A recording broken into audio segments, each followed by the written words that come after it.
Good evening, welcome back to Gamescape 3D. Today we have a short video going over October's release, Hauntwood Mines Part 2. I'm just going to go over some details on how I set this up to work, and then I'm going to briefly go over the teardown of the few buildings that we have, but it's all pretty simple, okay? This month's release is all about setting up freeform settlements for your tabletop gaming situation. It's all about using walls and buildings together freely without having to clip them together, but making them sturdy enough that you don't have to worry about them falling over on the table. And to that end, what I've done is I've created 3 palisade walls. They're very thick in the middle but narrow at the ends. And you can see all these things are just kind of freely standing around here. Okay, and you can just start positioning things and laying out walls in any way you want.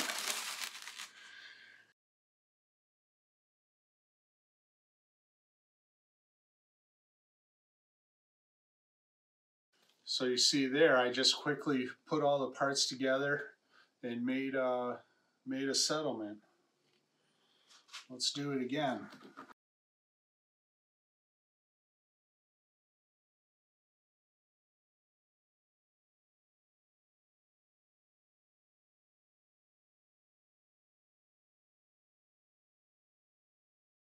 Okay, so this month we're releasing 3 low-range mountain sets.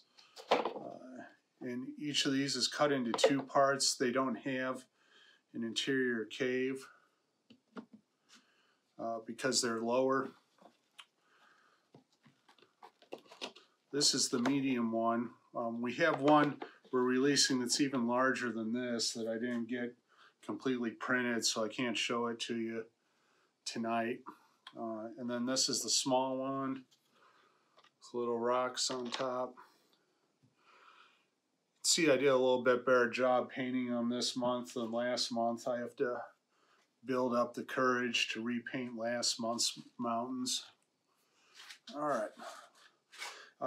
These longer ones that curve will have optional sections you can add so that you can use shorter parts of it instead of using the whole wraparound. Here's the larger mountain I did this month. You can see this one's a little bit more wide than the ones I did previously. A little more room for characters to maneuver around. If you want scaffolding coming up here, you can pick up our scaffolding set through back catalog using your coupon. And the 4-inch risers will go pretty good up against the mountains. The 2-inch ones will go well with the lower ranges. Like the mountains last month, we have sections cut off that you can just use as regular boulders. And then we also have an inside cave area. This cave is actually a good bit larger than the ones I put out last month. It's a little bit wider and uses that whole 8-inch build plate. We have 3 wall designs. We have a straight wall, we have a curve, and then we have a winding wall. Okay, there's no connectors on them. You just set them down and just put them any way you want, and it'll be stable, and it's going to look good because the ends come down to a point, so there's no weird bits sticking out there. Each one is wide in the center, so you don't need to worry about tipping over. Each one of these 3 designs will come with a grass-only option or a dirt-only option, an option with rocks used to stabilize the palisade, and then a 3rd option where you'll have a little scaffolding, okay? This is a little windmill we did. It does spin around. These are the FDM style blades. I've also included some blades for the resin printers, which feature just sort of a... If you don't want to use the windmill, you can take this off, and this roof part will also sit on top, and then you can just have some weird little building if you want. There's one room inside.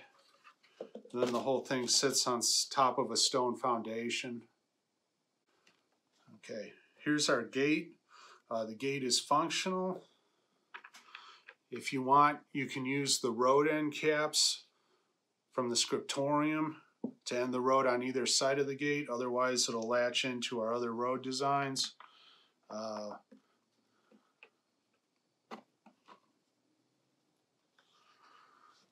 The gates will open up for you.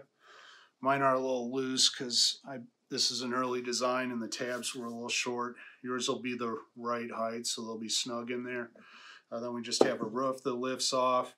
This is sort of the area where people can hang out. And we got a couple of floor doors you can slide in there using the floor door design we've used before. And our doors come out. I don't want my ladders break. Sometimes those resin prints are kind of fragile. Anyways, we're using a ladder design that we used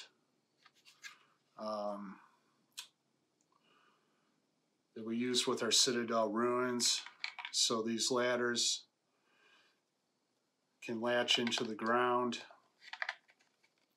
and hold into place, and you'll be able to balance figures in there if you need to for gaming purposes, if ladder movement is part of your thing. And lastly, here's a nice beefy timber guard tower for you. Nothing magical here, just a straight stack. There's your crossbow tower. Pretty good amount of room in there. Oops, there we go.